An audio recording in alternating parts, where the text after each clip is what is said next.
full of themselves. The police IG came out with what we saw with our 2 eyes. Police IG came out and said those children were told to be acting dramas by their lawyers. And people started questioning, this police IG get family like this? Like, is it actually a father? Is RCCG pastor too? Why are they kind of always have all these wicked people inside RCCG, Adeboye's church? Why are they always like criminals? Most of your pastors are criminals, 419, certificate forgers, looters, and then very, very wicked souls. Why are they always in RCCG? Why? Or is it because RCCG is part and parcel of APC, the prayer wing of APC, or what? There is connection, no? There's actually connection. Wicked souls. Then they said that once this whole thing, when the shit don't hit the fan, right?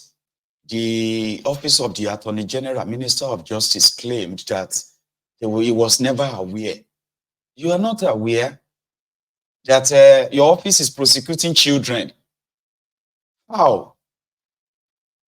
Since we are not aware, so they were now waiting for Tinubu. They now said Tinubu has given the directive that the children should be released. Okay, so it is not even the Office of Attorney General who see that minors are being tried, that should exercise his own power under your supposed law. It is Tinubu who ordered him to go up. Okay, fine. Then the police IG now said they have to probe the people that arrested the children, kidnapped the children, locked them up for over 3 months, failed to feed them. How can you lock children up for 3 months and not feed them? How? What kind of hatred? What kind of cold-heartedness be that? So now the police IG don't backtrack. He wants to investigate. You want to investigate how the children got to Abattoir in Abuja, how some of them were locked up in Kuje prison in Abuja.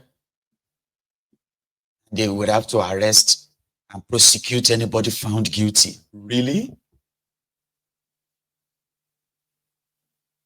I hope they get this guy, especially this guy. I hope they arrest Most of them are married men. None of them is a minor. Most of them are married men. None of them is a minor. Most of them are... Did you see those 2 guys behind him? They were laughing. Most of them are married men. None of them is a minor. How could people be so callous, so evil? All because you are doing Tinubu's work. So if the police IG is looking for those to hold responsible, people like that should be the first to be arrested. First they lose their job, then you arrest them, okay, for crime against minors. Yeah. Then sack yourself. The Betokun needs to sack himself. And he himself should be put on trial too. Yeah, abuse of minor. There are so many crimes that you can pop up out there from your criminal acts that can send the Betokun and the rest of them to maybe minimum of 6 months in jail. Send them to jail. I know. It's probably never going to happen. Right? But we'll leave that for now. Have you seen the Doyin Okuigbe's interview on channels? Sorry, I need to warm this my room.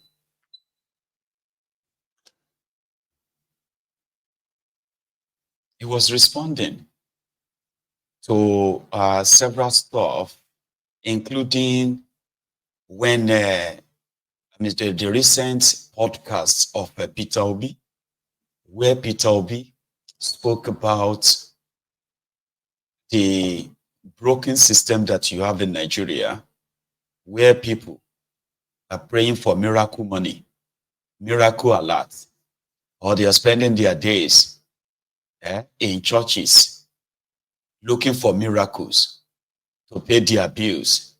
When if the country is working, these are supposed able-bodied men and women that could be put into something useful, productive with their lives, that instead of going to night vigils, they can be going to night shifts. And then the Christian fanatics, the tithe merchants, pulpit bandits, pastorpreneurs, they lost it all. And they went for him. Some are even saying that because of him saying something about people getting productive and stop hoping for miracle money, miracle alert, you should forget about 2027. All right. Then he said something about a man that was going everywhere, screaming, Èmi ló kàn, Yorùbá ló kàn. Now he is there today. Are the Yorubas or anybody buying the bread cheaper?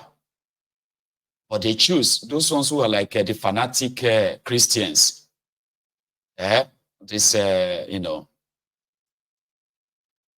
Christians, they call themselves,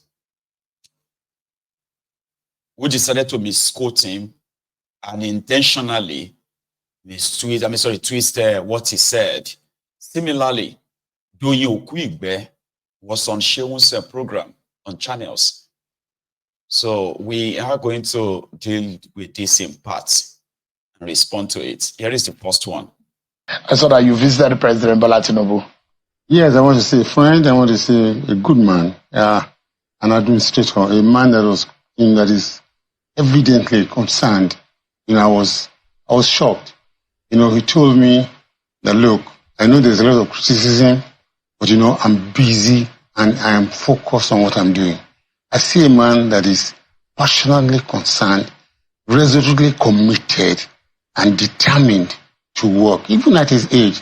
You saw that only in the few minutes you met with him? I didn't meet him. I was with him for 1 hour. Give me a break. I could. That's what I even prayed with him. Because I was so impressed. Literally, like prayers, like Christian prayers? Yes, I held his hands. His son was there while he was there, and I prayed for him. Because I saw a genuine person. Are you a pastor now, or you're just like the Christian? I'm an evangelist. Oh, okay. You know that. All right. And I really don't have any much more concern in this country, except that it must work. And we must, for it to work, we've got to support whosoever is on seat. This gentleman happened to be a good friend that I've known for a long time, and I am very certain about his capacity and capability. And I've said it before. Someone that you have heavily criticized also. Yes, because we have never been in the same party, but you understand that that's politics. But it's interesting that you have suddenly changed your mind. I didn't change my mind. You became a firmer believer now. When I came out, your political standpoint. No, sir. When I came out to run for president under PDP, you will recall, let anybody go and check my Twitter space. On the 21st of March, 2022, I said if Bola Tinubu wins the nomination of the APC, he's going to do well. I said that. Do you think he's doing well right now? He's doing exceedingly well, and he's going to do much, much better. Bola Tinubu needs understanding, not undermining. Okay. He needs. Just a little of. Let's put things in perspective. Yeah. So that we don't offend the sensibility of our viewers, and I wouldn't like any of my guests on the program. I'm giving my own opinion. But your opinion is not gospel. It might not be factual. It cannot. You cannot say it's not factual. It might be factual. So when you say that, and that's why I wanted you to take a pause to explain what you meant by the fact that the Bola Tinubu government is doing very well. He's doing well. So what do you mean well? I told you, Shehu. What sense? Shehu, even here, I told you before. By benefit of hindsight now, and thank God, Almighty, God is all wise. Of all the three major candidates that ran for that election, none of them, except Bola Tinubu, could have faced this quagmire, in which you are, will have had the heart to breast it and the knowledge and the resources to do what he's doing. I am telling you for a fact. Doesn't this sound like a betrayal to a man you said was the best man for the job? Excuse Peter me. Obi. Did you, I spoke English. I said, and I'm responding in English. I said by the benefit of hindsight. Now, the question is what has changed? There's no betrayal. What have you seen that is different now? And Peter Obi has been explaining how there is a derailment in the policy direction of this government. What he thought he was going to do and do differently in the handling of the economic policies and the policies and governance direction. Has Peter Obi told you what he will do if he was president? Has he told you? Yeah, he has said it. What did he say? He said he was going to do differently. He's going to focus on productivity. Yeah. He's going to focus on production. He's going to make Nigerians work. Talk is cheap. So you don't believe in Peter Obi any longer? It's not that I don't believe in Peter Obi. Peter Obi was a damn good candidate when we got him. You sold him to Nigerians. But we lost that election. And a better man won. And you don't think it's that a competition. You don't think that what you sold is I mean, as someone who marketed Peter Obi, and now you are thinking with that all sincerity of purpose, and you thought that Peter Obi was better than Tinubu, was better than Atiku. That's what I thought. But now you don't think he is. Now, from seeing what Bola Tinubu is doing, and his disposition, and especially after seeing him yesterday, I am more than convinced that if this gentleman is given understanding and time, he's going to get out of this problem. And I'm telling you, none of these other two people would have done anything better. No. You heard him what he said. You know what they at some there was a very viral statement. They coined one word. They said T-pain. That was what they came about. And when they will probably get at you on social media and start reminding you what T-pain means, you probably will have an answer for them. T-pain means temporary pain. That's what it means. Those who coined it, that was not what they meant. No, you don't know. I'm telling you, God has a fortuitous way of working things out. When they wrote T-pain, I was happy because that is exactly what it is. It's T-pain. It's temporary pain that will lead to an extensive, pleasantry and something good for the nation. And it's a matter of time. We hope that the T-pain will turn to P-gain, permanent gain. So if it's a temporary pain, hopefully Nigerians will get a permanent gain. It looks even sickler than it was the last time I saw him. Doyin Okuigbe is one character of a man that every young man should pray against growing old to become. If you are a young person, when you are praying to get old, you should pray never to become an old man like Doyin Okuigbe. That person, his job usually, right, is a political jobber. He was one of those who kind of were like licking the ass of Obasanjo back then. And then when Jonathan came, he was in fact abusing Jonathan before Jonathan now gave him a job, and he started praising Jonathan. And it was a guy who said Nigerians should be grateful that Jonathan was improving the locomotive trains back then. That's the best Nigeria deserved. But a lot has happened since then. It was charged for corruption, convicted for corruption. He's an ex-convict. He went to jail. He is among the politicians that, despite the corrupt system that you have in that place, they still found him guilty of corruption, and he went to jail. Yeah, he did. He said he met with Tinubu, and what Tinubu needs right now is time. A lot of people believe that Doyin Okuigbe was one of those people who told Obi to leave PDP when the likes of Wirewike and the rest of them frustrated his ambition then. Others are believing that Doyin Okuigbe was actually working for Tinubu. You are giving him too much credit, because that's not what happened. But today, with the way he's been moving. Before he finally had a one-on-one with Tinubu, he's been running mad in the media anyway. And yesterday, he told the whole world that they will no longer keep quiet whenever people abuse or insult Tinubu, because Tinubu is the apple of their eyes in southwest Nigeria. Tinubu was talking about Omulokon. He actually campaigned on Emilokon, it is my turn, which started in Abeokuta when he was meeting with the APC delegate. He said, if not for him, Bokwari would never be president of Nigeria. And he had an agreement with Bokwari that don't cry. We will do our best to make sure that you become president, okay? Then after you, it will be the turn of Yorubas. And when it becomes the turn of the Yorubas, it will be my turn. It will be me. Then he went on. After buying the APC, presidential tickets, he actually launched or built his campaign on Yoruba Lokon, Emi Lokon.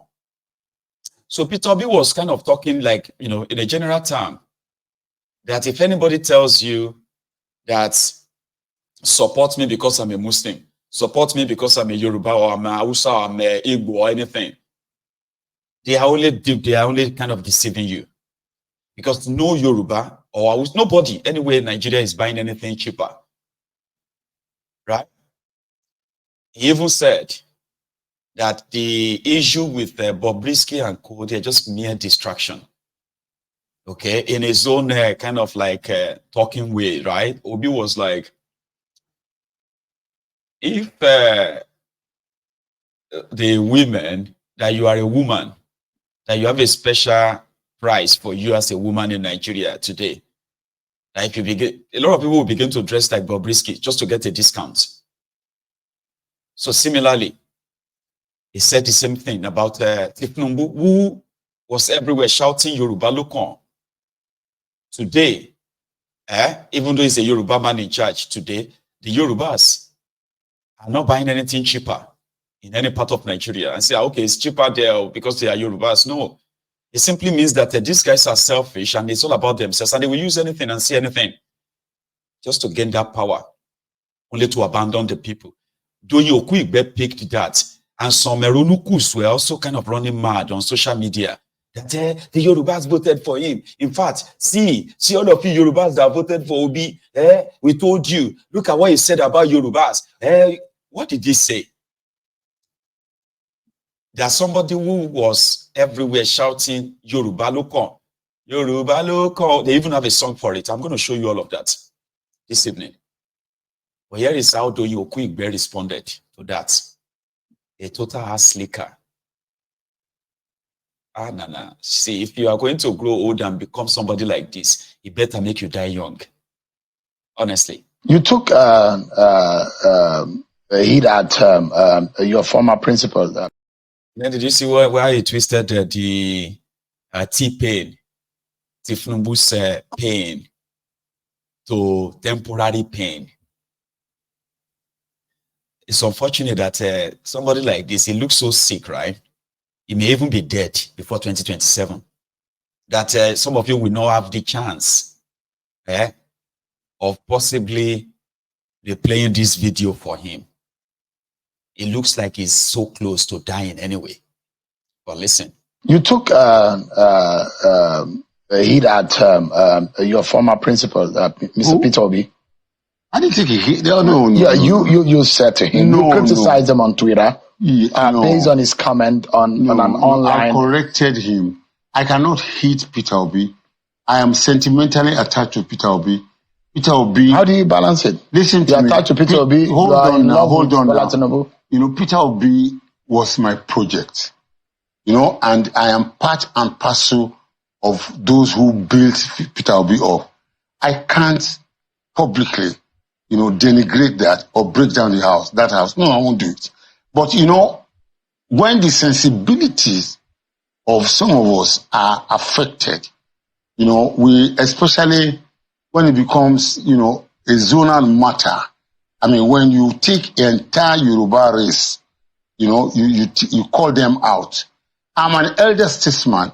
I'm primarily, first and foremost, a Yoruba man. What, you know, if I cannot speak the truth at my age, then there's no point to live. You know, what Peter Obi said was wrong. To say that Emilokon, you know, they should now ask people in Ogun State whether they are buying bread. When Bola Tinubu said Emilokon, he was not addressing the nation. He was not addressing a rally. He was addressing, you know, APC delegates in the premises of Ogun State government who are going to APC convention that they should vote for him. And he said, look, and he was speaking in Yoruba, and there's nothing wrong with that. He said, look, you know, I helped to form this party. I helped to do this. You know, Buhari contested election first, he lost. Second, he lost. Third, he lost. Then, you know, I came in and I helped him to become president. I also helped your son to become vice president. Even Biodun called him a lady. Whatever it is, he said, even this governor, I helped him. It is now my turn. What's wrong with that? He said it in Yoruba. You know, I am the next in line for this office. It's legitimate. It was not tribalistic. It was not, you know, it was not a Yoruba thing. It was just something that said, look, I haven't been this leader that has done so much. You know, I should be given a chance to give a shot at it. So, you know, when Obi makes that statement, it insults us. I was a Yoruba man. I'm not blind and I'm not crazy.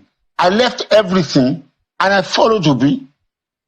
Baba Obasanjo, for the first time in his political career, left his circle of influence, Babangida, Abdul Salam, you know, Tiwa Danjuma and co, you know, and he deviated for once and, you know, came to support Obi. Do you regret do you regret supporting Peter Obi? I don't, you know, because would you do it again? If, you know, they say that there's a problem, I cannot do it again. You know why? Because the reason why I did it was that this, you know, what we agreed was that a southern president must emerge. All right? And, you know, but that's what I'm saying. Baba Adebanjo called me and said, if a southern president must emerge, which zone must it come? Let's be honest and truthful. I said Southeast. So let's support them. Now, if all these, you know, or Shitoku, all of us, if all these Yoruba, eminent Yoruba people supported you, why now bring us down publicly? It's wrong. That's what I did. I didn't take a jab. I just called, you know, and, you know, listen to me, Shiro. From now on, we are no longer going to keep quiet for people who just think they can insult Bola Tinubu. Bola Tinubu in the Southwest is the apple of our nuisance, Lele. You see how he's struggling? Àgbàlagbà, àgbàyà, àwọn àgbà rádaràda. See how he's struggling to kind of like spin it. Man, we should always be grateful to the internet and the social media. You know, the internet will never forget. I mean, Tinubu was everywhere. Even those who were Yorubas, who supported Tinubu, they were all singing along and everywhere. Yoruba look on. There were countless videos of, say, you want me to go and vote for Moyibo? You want me to go and shake Kokiniko? And he's asking today that in Ogun State, where he told them that where he started the Emilokon from, are they buying bread cheaper today? No, they are not. So practically, when I have said that too on this platform, that when Tinubu said Emilokon, you worries. I don't know if some of you still probably have a chance or you still get money to watch me. Either you are from, you are watching from Nigeria or you are watching from abroad. I don't know if you still have the temerity to sit down and watch my ego. You worries, you okunu alaye bajes. They were screaming, Emilokon, 2 years ago. Today, some of you have entered back into your sewage. You have run back into your hell holes. I told you, I said that they said Yoruba Lokon, Yoruba Lokon. That didn't mean that it was you. He's talking about you. He's talking about himself. He's talking about the people within his circle. And that's exactly what happened. That is what is happening now. So if somebody now says it's an offense, for Peter Obi to ask that, are the Yorubas buying anything cheaper today? And then some of you are like, but Yorubas voted for you. Why would you say that? What is wrong with you? It is to remind the majority